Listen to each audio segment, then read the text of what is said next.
Okay, so yes, we find this, and this is what Krishna is saying here in the Gita, that the mind is more or higher than the physical gross elements of this world, or the senses through which we perceive the world.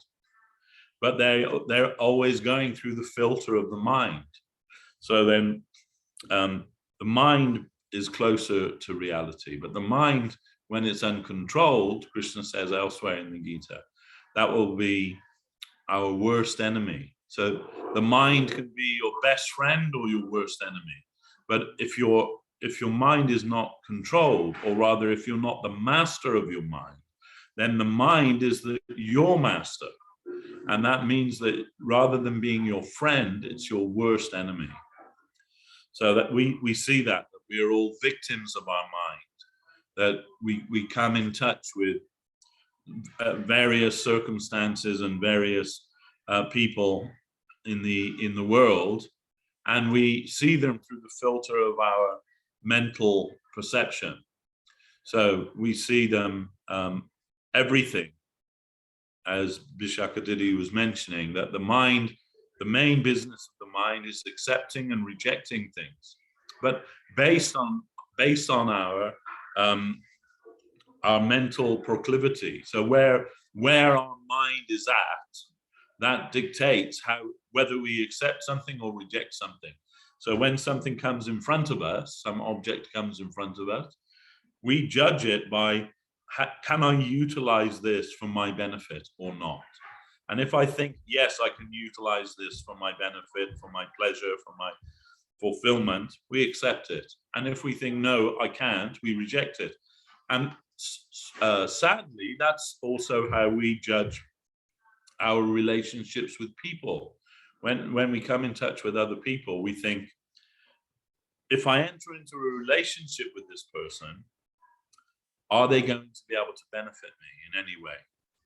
Will I be able to gain something from their company? Or will I be able to utilize them in any way? Will I be able to influence them in such a way that I can benefit from them? And if the answer is yes, then we happily enter into some kind of relationship with them. And if the answer is no, then we don't want that relationship with them. So it's all very arbitrary. Today, the mind will say, this is the best thing ever. And tomorrow, the mind will, the same thing, the mind will say, no, I don't want that, reject that thing. So, then we're just like flip-flopping backwards and forwards between acceptance and rejection. And we're not actually getting any real benefit from that. So that's why Krishna says higher than the mind is buddhi, the intelligence. So with the intelligence, people say that our God-given intelligence, and really it is that, the power of discrimination, then we can master the mind. We can master the mind. So by our intelligence, we can make a decision. When you're walking past the cake shop and you see a big cream cake in the window, and you think, the mind automatically thinks, yes, I must eat that. It's going to be delicious.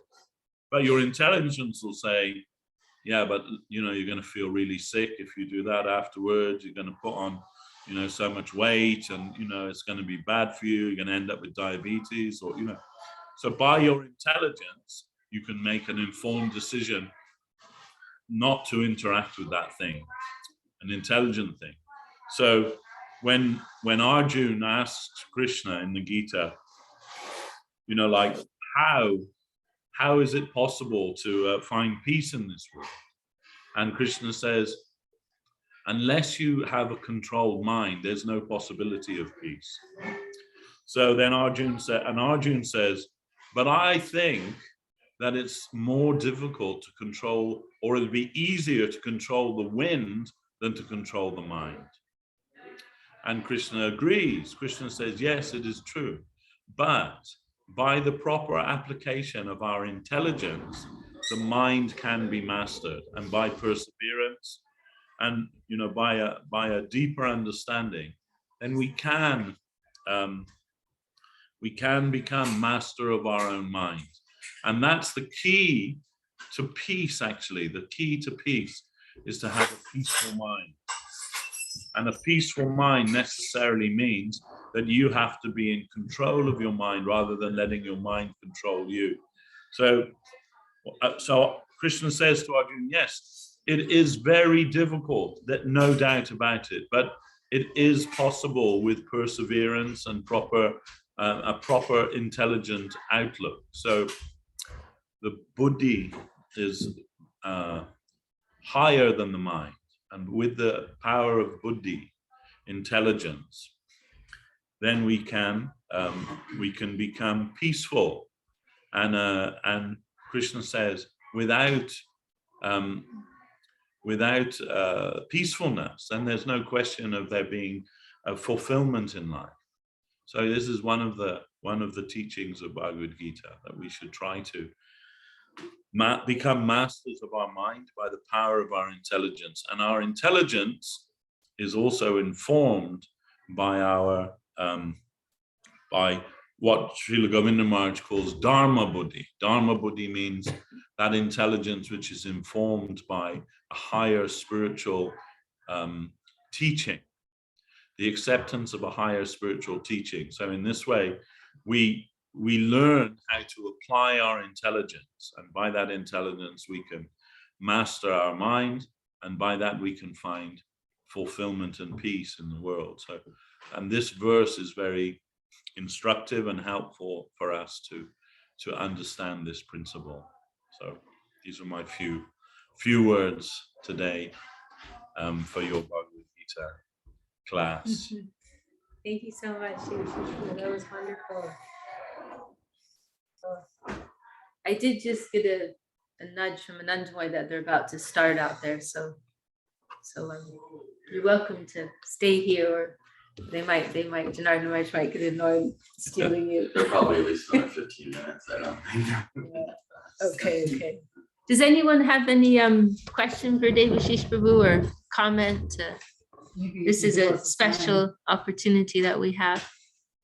And welcome also to Narottam, who's joined us in the last few minutes. Ramachandra Prabhu's also joined us here. Yeah, my question for Devashis Prabhu is, for those of us who have a hard time getting regulated, who live outside the Association of Devotees, what are some tips of the trade that we can learn how to develop a better sadhana? Okay. Well, I mean, sadhana means our practice. So, and that's, while we're conditioned, our sadhana is of paramount importance. But as important as sadhana, and possibly more important than sadhana, is association. And really, good association will give us impetus for good sadhana. So our Guru Maharaj, Srila Sridhar Maharaj, he said 99.9% of your advancement in spiritual life will be dependent on your association. So we were discussing this just the other evening, that what is association? And association doesn't just mean rubbing shoulders with somebody. It doesn't mean just physical proximity, but it means, to associate in the right way, and that means in the line of service. But what's also important for us to understand is that association doesn't just mean with who we associate. It also means with what we associate. So as much as we allow ourselves to be open to the bad influences of the world, that much we'll be in trouble. So we can say more or less that this material world is full of bad association or elements that want to distract us from our purpose in spiritual life. So that means the ideas that you allow yourself to be exposed to.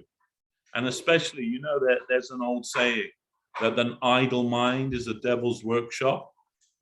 So that's true.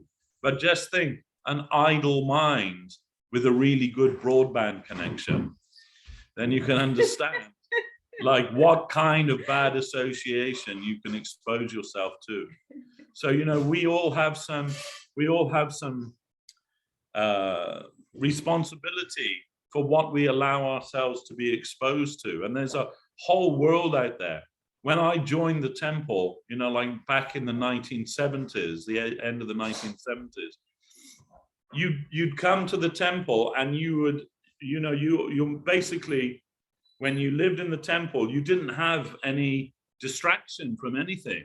It was just full on spiritual association. Nobody had mobile phones, nobody had personal computers or, you know, tablets or anything. And now it's almost unthinkable. I said to my girls once, my children, one time, I said, you know, we didn't have computers like you did, like you do now when we were kids, you know. We didn't have personal computers. And one of my daughters said to me, you didn't have a computer? I said, no. She said, how did you get onto the internet? So really, they couldn't conceive of a time when there was no internet. So, you know, life was a lot simpler in those days. You joined the temple and you left all of that bad association behind you. You know, you closed the door, you came in, it was just full on spiritual life.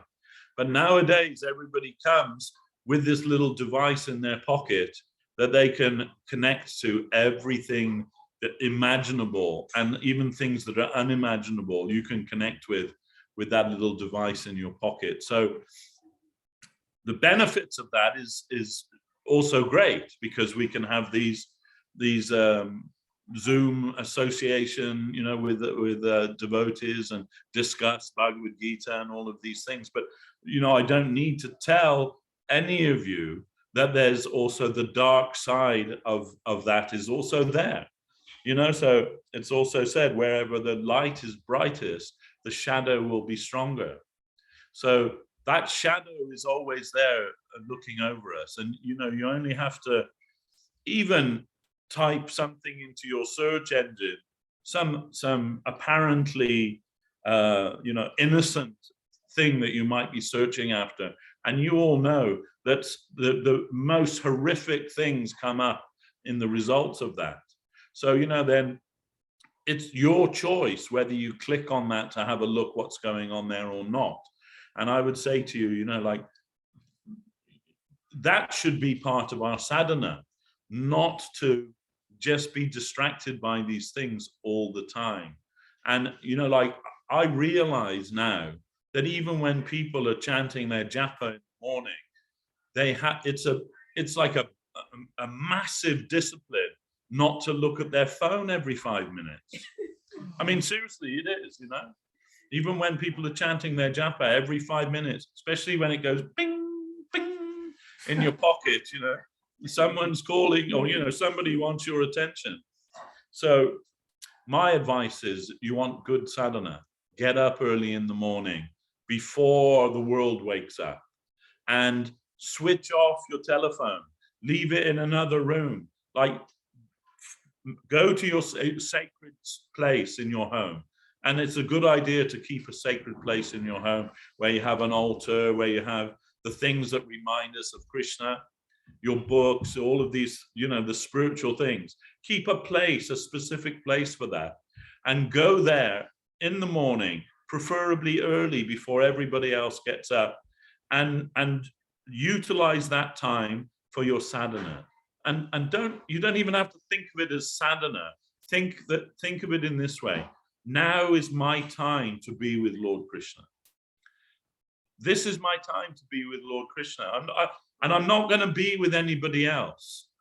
You know, like, when I was working a few years ago, we had a new boss, and he wanted to meet all of the employees one by one. So this day it was my turn to go into the office to meet with him. And I went in, you know, he's introducing himself. I'm telling him a little about myself. I'd only been in there a few minutes and my phone started ringing. And, you know, he was gracious. He said, yes, you can get that. I said, no, it's okay. It was my wife calling me. But I just switched the phone off and I just thought, like, that was such a bad mistake. Like, how to make a bad impression, your first meeting with the new boss, and your phone goes off. Like, turn it off, leave it behind, you know, don't. And so similarly, if you're going to spend time with Lord Krishna, and that should be what your sadhana is, to spend time with Lord Krishna every day, don't take your phone in there, you know, you don't need that interruption. Turn it off, put it away, just utilize that time for Krishna. And that should be how we focus our sadhana, that every day at this time, this is when I do my sadhana. And one of our Madhusudan Maharaj's, his disciples, was complaining to him, I never can find enough time to do my japa every day. There's always so many things going on, got so many duties, I've got so many things. And his reply to them very simply was, just get up an hour earlier. You know, so we don't need to be asleep all the time. And if you're serious about spiritual life, really, and the scripture also supports this, that the best time of the day is the early hours of the morning. It's called the Brahma Muhurta. That means approximately 90 minutes before the sun rises. That's the very best time to practice sadhana. And we can understand why, because you've got nobody knocking on your door, nobody coming and saying, I need you, I want you, or I need your attention. Utilize that time. And really, I'll tell you from my own experience over 40 years, it helps, you know, just to make that time every day as much as possible. Make it regular. Don't just try and fit your sadhana in wherever you can.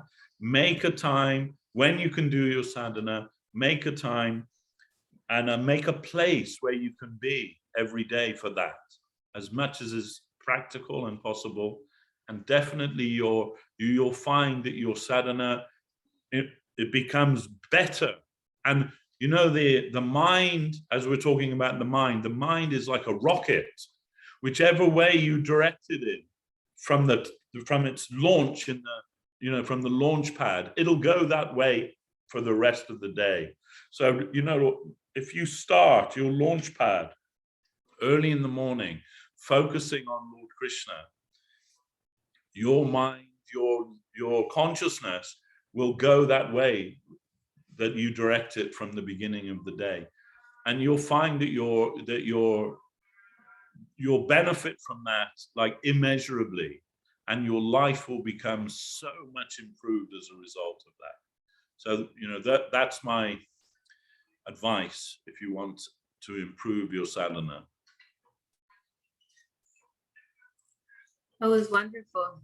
I really like that analogy of the mind like a rocket, that because it's really like the mind gets stuck on a particular track. You know, like we use that expression sometimes, like people speaking like a broken record. Oh, and welcome also to Laiz. I've forgotten your devotional name, but you're in Brazil. Welcome also, you joined us. You know, people use that expression like we're speaking like a broken record. Your mind gets like stuck on something that just cycles and cycles, and then something else will have to come along and kind of like knock that out the way. Then you get stuck on another cycle, you know. So I like that analogy of a rocket, that you said to launch it in the right direction. Very nice. So that was beautiful. Anyone else want to share any thoughts on what Prabhu expressed, or any other questions?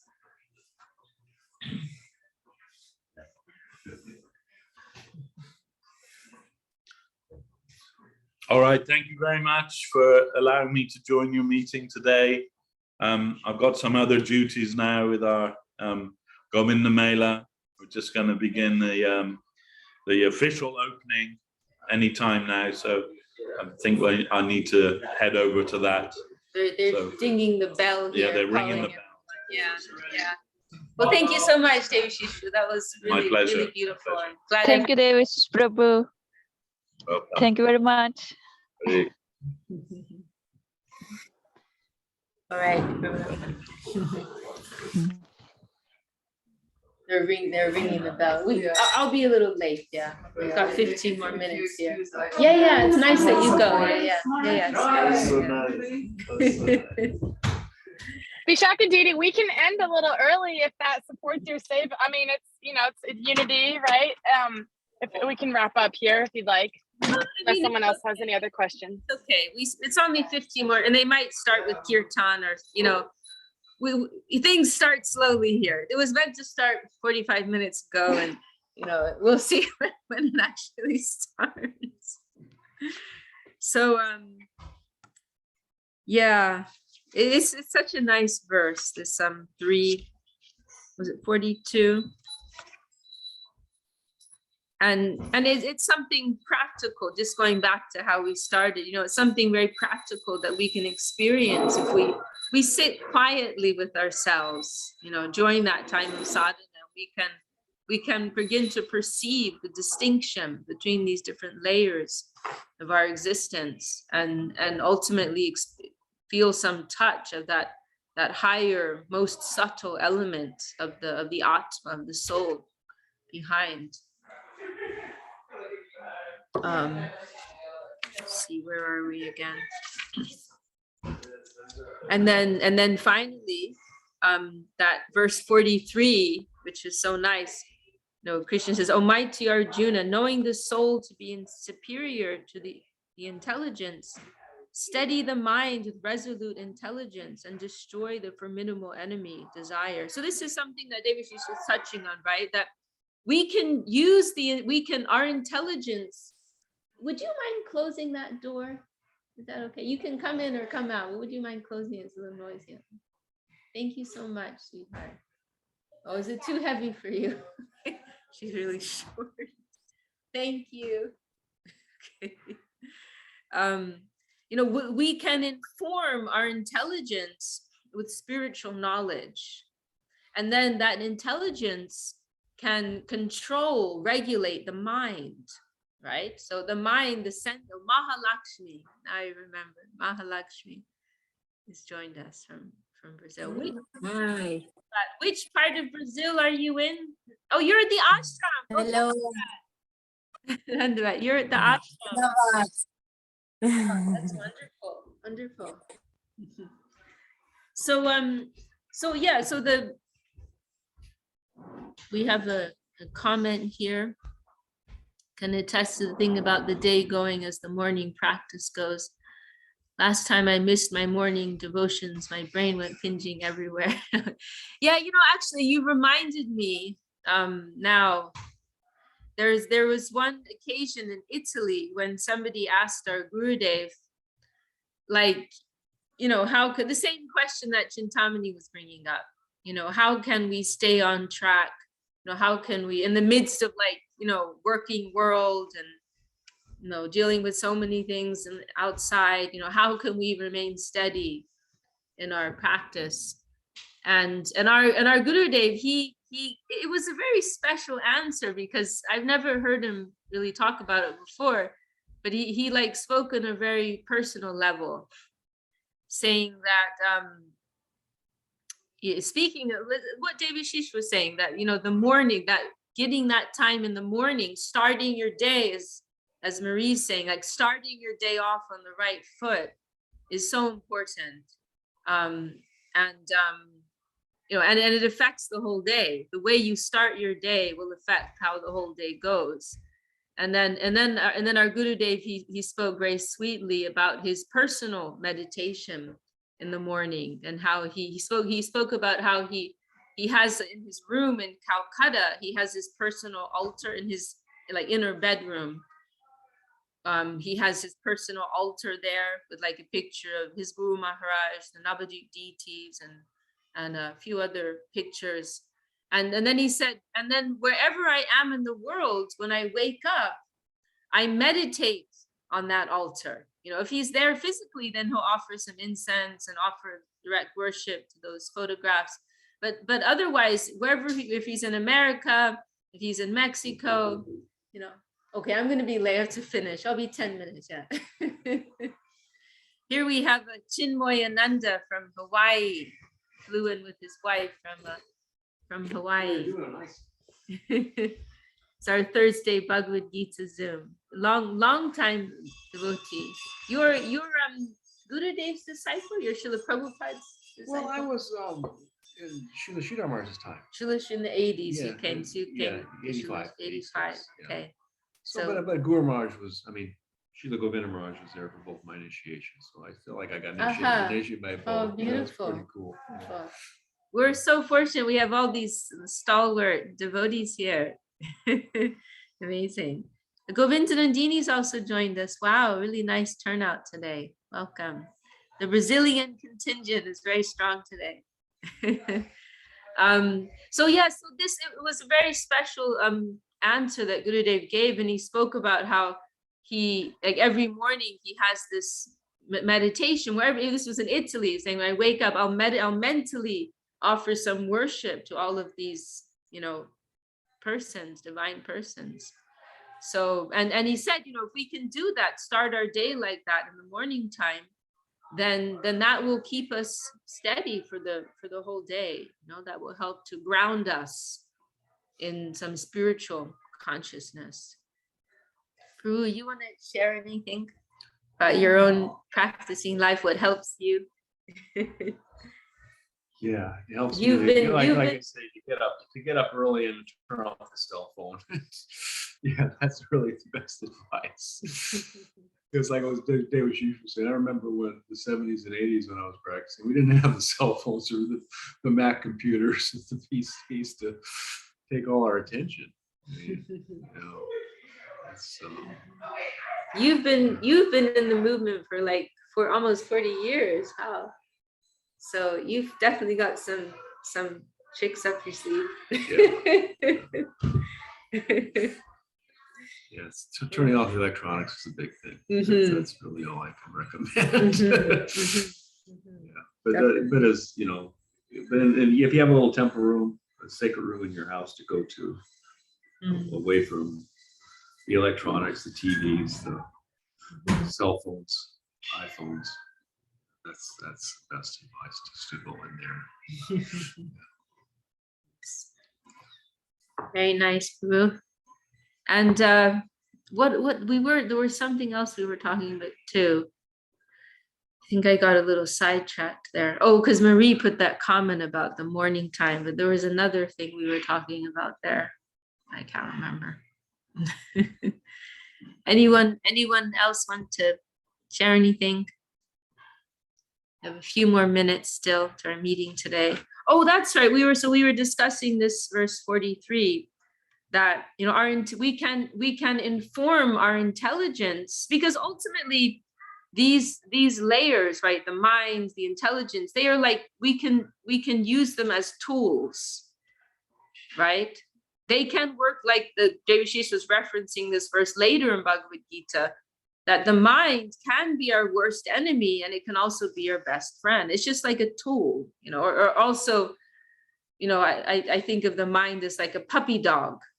Sometimes Srila Gurudev uses that expression sometimes. It's like an untrained puppy dog, and if you have an untrained puppy, the dog will just go wild, going to be passing stool and urine everywhere, going to be making a mess, knocking things down and chewing things, right?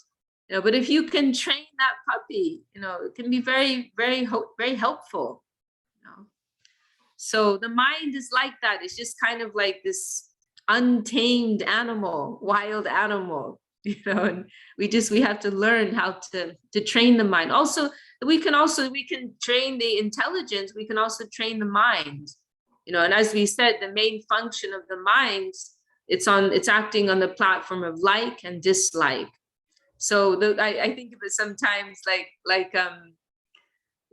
say they're like training these sniffer dogs that they use at airports, and you train them like drugs bad. This is good and this is bad, this bad, this good. Like we can train our mind like that. Krishna good. Maya, bad. We can train our minds, like, so that, and then the mind will start to work in your favor. The mind that, they talk about, that famous condition, Stockholm syndrome, right? Where people become attached to their, abuser, the person who's abusing them. They develop some attachment. That this is the nature of the mind. The mind can even get attached to suffering. No, the mind just likes to latch on to things. So if you have particular habits and you indulge those habits, then yeah, I'll be coming. I have to finish this Zoom. We 5 minutes. Yeah. Thank you. We go till 11. Yeah, we go to 11. Yeah. So if we indulge bad habits, then the mind will latch onto them. The mind will become attached. But if we train our mind, every day I wake up at 5 o'clock or 6 o'clock, and I chant my japa, or I read, or I hear something, then your mind will become attached to that. Even if you're experiencing some physical discomfort, or maybe it's not, the thing that's most pleasing to your senses, your mind will get attached to that, to that type of discipline, that type of practice. So the mind is a tool. The intelligence is also a tool. And we want to train these tools based on higher spiritual teaching. Okay, maybe I'm not starting because there's other people here. Okay. Well, where's everybody else? Ceremony. Okay, maybe I have to. Getting a lot of calls. Okay, I'll bring our Zoom out. You can see the Zoom opening ceremony.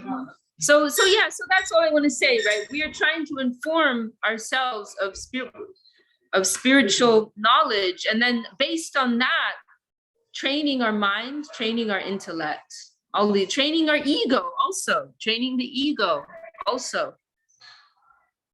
I do not exist, to consume, exploit in the environment, but Jiver Supahoy Krishna Nitya Das. I'm an eternal servant of Krishna. That is my real ego.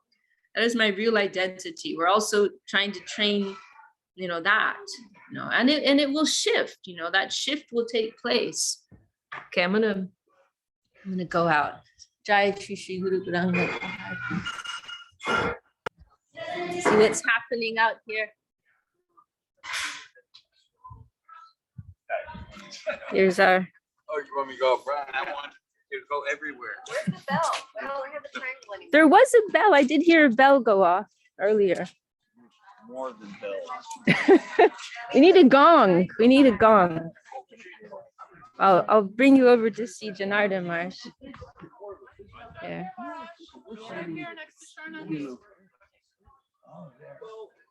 Here's my Dehi. This is our Bhagavad Gita meeting. Oh, how cute. Mar, say hello to our Bhagavad Gita. Let's see who's here. Wow. We got Marie Gorik. Govinda Nandini. You remember Govinda Nandini? Who's this? This is Marie. Marie. She's actually a devout Christian who loves Vaishnavism, and she comes to all naturally the meetings. she's devout Christian. And who's this Vishaka here? This is Janardhan Maharaj. Oh, it says Vishaka. Oh. Need to change. And okay, Chris. You're not Vishaka. Chris Muniz Aroha. That's Kanakalata in Sao Paulo. You probably know her. Where's she at? Sao Paulo. Sao Paulo. Okay. Toto Ben. Okay, Chintamani. Okay. I love that accent. Chintamani, where is she at? Where's Chintamani? I'm in Santa Barbara. Santa Barbara. Okay. Oh my gosh. Mahalakshmi. She's at the ashram in campus. Campus Dojo down. Yeah. Ramaswarup. He's coming here. He's a friend of Chintamani and Jayade. He's coming here next week. Sulalita. He's in Turkey. You know her. Sulita. Dandavat Maharaj, Dandavat. Dhanyavad. Dhanyavad. Yes, She's in Santa Cruz. She's gonna come tonight. she's in Santa Cruz. Yeah, she's a friend of Chintamani. She's coming Oh, tonight. cool, nice. Then we have Narottam Nitai Das. Where's he at? I don't remember. Sorry, I don't Where are you remember. at? I'm in Detroit, Maharaj. Okay, Detroit. He's a Yes. disciple of Patient March. Where in Detroit? In the suburbs in Novi. I was raised in Ferndale. I went to Ferndale High School. Oh, very nice. Yeah, Ferndale's about 10-minute drive from where I am right now. Where are you? I'm in Southfield right now. I Oh, work- Southfield. Okay, I know Southfield well. Yeah. Juliana That's Govind. Nandini. Govinda You know Nandini. There she is. Brazil. Brazil. You know her, Yeah, I Maharaj. know She's her. married to Manohar. Okay. Oh, what? What's her name? Govinda Nandini. Yeah. Okay. What And did you say, Jaya Day. Sometimes Govinda Nandini, it is the one who joined us. Sometimes it's in the morning, our morning class. Okay. Where's there's Jaya Day. There's Jayadeva. Where are you at now, Jaya Day? I'm in the van with Chintamani. Oh, let's see Chintamani. Okay, nice. Dhanyavad. All right, are you coming here? We don't know. We're trying. We've got all these. Right now, there's black sewage all over our bathroom. We're trying to fix it. I just leave it. Leave it. Yeah, I thought about it. We probably will leave it. Okay, Lynn. Lynn. Hello. Uh, Hello, I'm from Tracy, California. Tracy. Oh, cool. Hello, Where- Prabhu. Hare Krishna. Where is Tracy, California exactly? Like an hour from the Bay Area. North or south? North. Okay. Okay, Tracy. Is it anywhere near Yuba City? I'm not sure. It's an hour from Berkeley. I spilled this. Berkeley? You're Thank you. near Berkeley? I live an hour away from Berkeley. Okay, nice. Good to see you. Thank you, Prabhu. Okay. And here is Krishnendrani. Is she in? Dhanyavad Maharaj. Yeah, I know. Yeah. Wow. She translates to Turkish. She's a professor. Whoa. Yeah. You remember her? Of course I remember her. She's come here several times. Thank you, Maharaj. I'm not sure. Maybe Turkish. I'm not sure. Sorry. Maharaj, I think we have to start. I don't think we're going to get many more devotees here. Okay, we'll start. Charu Damodar. Dhanyavad Maharaj. Dhanyavad. Okay. I gotta give this back to Start, Vishaka. yeah. Thank you, Marge, for giving your, and also Nyasi Marge is here. And Ashram Marge. And also Devashis, you heard from, and also the Bhakti Kushma. He's our really special VIP guest from Mexico. Dhanyavad. To everyone, they are all members of the Bhagavad Gita class. Yes, Yes, Gita Bhagavad class. Gita class listeners ki Jai. jai. Okay, we're going to start our official opening now of the Govinda Mela. Okay, Dhanyavad everybody. Thank you for joining, and look for Dhanyavad Vishaka. Dhanyavad Vishaka Didi. Thank you very much. Thank you very much. Grateful to you. been a beautiful meeting. Okay, Jai Guru Dev. Jai. Jai Vishaka.